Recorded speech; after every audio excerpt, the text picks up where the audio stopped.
La mobilisation de financement pour une préservation et une exploitation durable des forêts est un impératif. Les pays développés, qui ont contribué grandement à la dégradation de l'environnement et au changement climatique, s'impliquent pour certains dans des initiatives pour protéger la biodiversité et les massifs forestiers au sud. Le président Emmanuel Macron a annoncé le 2 mars dernier au One Forest Summit 2023 à Libreville, en présence du président gabonais Ali Bongo Ondimba et 4 autres chefs d'État, une enveloppe supplémentaire de 100 millions d'euros pour accélérer la mise en œuvre de stratégies de protection des réserves de carbone.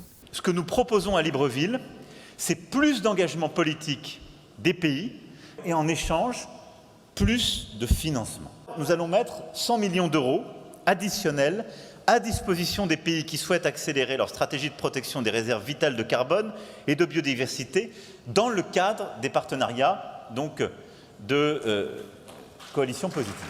La protection de la biodiversité ne se fera pas sans les populations autochtones, lesquelles assurent actuellement environ 80% de la biodiversité mondiale.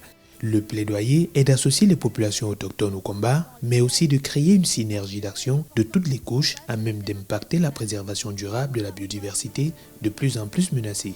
Les scientifiques l'ont dit, les endroits les mieux protégés sont les endroits où les peuples autochtones sont là et dirigent ces endroits.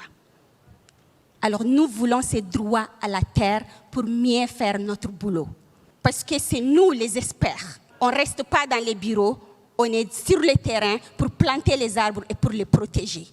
Au terme des travaux du One Forest Summit, les leaders politiques, sur la base des recommandations des experts et autres membres de la société civile, s'accordent sur l'impératif de développer l'agroforesterie et de trouver le meilleur alliage entre scientifiques et autochtones pour plus d'efficacité dans la gestion durable des forêts.